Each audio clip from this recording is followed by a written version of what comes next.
आधे घंटे बाद मीटिंग है। सुनो, ऑफिस की टेबल साफ करवा देना। जी मैम साहब, मैं खाना खा के करवा देता हूँ। अच्छा, खाना खा रहे हो तुम? कोई बात नहीं, एक काम करो, तुम खाना खा लो, मैं किसी और से साफ करवा लेती हूँ। अरे मैडम, पूरे टाइम तो ये खाना ही खाते रहते हैं, फिर हमारा काम कब करेंगे? और वैसे भी ना हम इनको सैलरी ना काम करने की देते हैं, ना कि खाना खाने की। तो सुन मेरी बात, पहले काम कर और टेबल भी साफ कर दियो, फिर खाना खाइयो आके। देखो, पहली बात तो ये कि ये इनका काम नहीं है, और वैसे भी वो तो इनका बड़प्पन है कि हमारे छोटे मोटे काम कर देते हैं। और दूसरी बात, जब भी कोई इंसान खाना खा रहा हो ना, तो खाने के बीच में उसको कभी उठाना नहीं चाहिए। और भैया, ये क्या, आपके पास सब्जी नहीं है क्या? आप ये सूखी रोटी, प्याज और ये मिर्च खा रहे हो, सब्जी नहीं है आपके पास? वो क्या है ना मैम साहब, मुझे सब्जी बनानी नहीं आती, इसलिए प्याज और हरी मिर्च के साथ रोटी खा रहा हूँ। अरे भैया, ये क्या बात होती है कि आपको सब्जी बनानी नहीं आती? अच्छा, आपके घर में कोई और तो होगा ना, मम्मी बहन, जो आपके लिए खाना बना सके, वो क्यों नहीं बनाती? मैम साहब, घर में तो बहुत लोग हैं, माँ है, बहन है, भाई भी है, लेकिन यहाँ पे ना मैं अकेला रहता हूँ और मुझे ना सब्जी बनानी नहीं आती, बस इसीलिए। छोड़िए ना मैडम इसको, हम मीटिंग के लिए लेट हो रहे हैं, आपको पता है ना। और क्या आप इसकी बात सुनिए, क्या खा रहा है क्या नहीं खा रहा, हमें क्या मतलब है? तुम प्लीज एक मिनट चुप रहोगे? मैंने तुम्हें कितनी बार बोला है, जब भी मैं किसी से बात किया करूं तुम बीच में मत बोला करो। I am really sorry ma'am. अच्छा भैया, मानती हूँ कि आपको सब्जी बनाना नहीं आती, कम से कम आप सब्जी बाहर से मंगवा के भी तो खा सकते हो ना। मैम साहब, आप ही सोचिए ना, यहाँ मुझे 10-12 हज़ार रुपये तनख्वाह मिलती है, अब इसमें मैं बाहर से रोज रोज सब्जी खरीद के खाऊंगा तो क्या ही बचेगा मेरे पास। पता नहीं गरीब करते क्या है पैसों का, इतना कमाते हैं फिर भी ढंग का खाना नहीं खा पाते। मैम साहब, यहाँ पे भी कमरा लेके रहता हूँ और गांव में घर पे माँ को पैसे भी भेजने होते हैं, तो जैसे तैसे गुजारा हो जाता है, बस इसीलिए मैं ये प्याज के साथ रोटी खा लेता हूँ। अरे लेकिन भैया, ऑफिस की इतनी बड़ी कैंटीन है, मैंने कैंटीन में ना स्टाफ के लिए खाना फ्री करवा रखा है, आप वहां से जाके खा लिया करो। लेकिन मैम साहब, यहाँ का कैंटीन तो यहाँ पे काम करने वाले लोगों के लिए, हम जैसे छोटे लोगों के लिए थोड़ी है। अरे मैडम, कैंटीन में खाएगा ये हम लोगों के साथ खाना? अरे मैम, अगर ये हमारे साथ खाना खाएगा तो हमारी रेपुटेशन का क्या होगा? और आपने उसको आज बोल दिया ना खाने के लिए, तो ये हर बार कैंटीन में ही दिखाई देगा खाना खाने के लिए। देखिए मैम, आप इसको सब्जी दिलाना चाहते हो दिला दो, पर इसको कैंटीन जाने के लिए मत बोलो। देखो अर्श, सिर्फ तुम ही मेरे लिए काम नहीं करते हो, ये भी मेरे लिए काम करते हैं, और मेरा फर्ज बनता है कि मैं अपने ऑफिस के हर एक स्टाफ का ख्याल रखूं। सुनिए, मैं आपके लिए ना अभी सब्जी भिजवाती हूँ, ठीक है?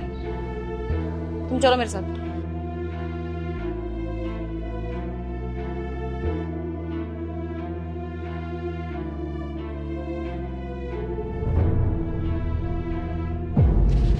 मैम, मुझे ना आपसे कुछ बोलना है। हाँ बोलो। आपको ऐसा नहीं लगता कि आपने उस गार्ड को कैंटीन में खाने के लिए बोल दिया, जिससे हमारी रेपुटेशन पे फर्क पड़ेगा, हमारी रेपुटेशन डाउन होगी? आज अगर वो कैंटीन में खाएगा तो आगे तो सभी गार्ड जितने भी पियोन हैं सब हमारे कैंटीन में खाना खाने आ जाएंगे। आई थिंक अर्श, तुम बिल्कुल ठीक बोल रहे हो। हमारे कैंटीन में वो गार्ड खाना खाने के लिए अकेला आएगा? नहीं, इनफैक्ट हमारे कैंटीन में सभी गार्ड, सभी पियोन्स और जो भी हमारी कंपनी में छोटा मोटा काम करते हैं ना, सारे के सारे हमारे कैंटीन में खाना खाने के लिए आएंगे, तब जाके अच्छा लगेगा। आप सोच रही हो कि वो गार्ड हमारे साथ खाना खाएगा तो हमारी इज्जत का क्या होगा? अर्श, तुम कुछ ज्यादा नहीं बोल रहे हो? तुम शायद भूल रहे हो कि मैं तुम्हारी बॉस हूँ, इस हिसाब से मेरा लेवल तो तुमसे ज्यादा बड़ा हुआ, और मैं भी तो तुम्हारे साथ बैठ के खाना खाती हूँ, इसका मतलब कि मेरी रेपुटेशन भी डाउन होती होगी। हेलो गार्ड भैया, आप एक बार वेटिंग रूम में आना। ठीक है। जी मैम साहब, बुलाया आपने? हाँ, मैंने आपको बुलाया। दरअसल मैं आपसे ये बोलना चाहती थी कि कल से ना आपको खाना लाने की कोई जरूरत नहीं है, और बाकी के सभी स्टाफ को भी आप बता देना, जितने भी गार्ड हैं, पियून या जो भी वर्कर्स हमारे यहाँ काम करते हैं, उन सबको बता दो कि कल से कोई भी खाना लेकर ना आए। आज से आप लोग हमारे कैंटीन में खाना खाएंगे, ठीक है? ठीक है मैम साहब, बहुत बहुत शुक्रिया आपका, आपने इतना कर दिया तो हमारे लिए बहुत मेहरबानी हो गई। कल से मुझे प्याज के साथ रोटी खाने की कोई ज़रूरत नहीं पड़ेगी, मैं कैंटीन में खा लिया करूँगा। बहुत बहुत शुक्रिया मैम साहब। और अर्श, तुम, अगर तुम्हें इन लोगों के साथ बैठ के खाना खाने में इतनी प्रॉब्लम हो रही है, अगर तुम्हें लगता है कि इनके साथ अगर तुम खाना खाओगे तो तुम्हारी रेपुटेशन पर सवाल उठ सकता है, तो तुम अपना खाना घर से लेकर आ सकते हो। मुझे अपने ऑफिस में ना ऐसा स्टाफ नहीं चाहिए जो लोगों के साथ भेदभाव करता हो।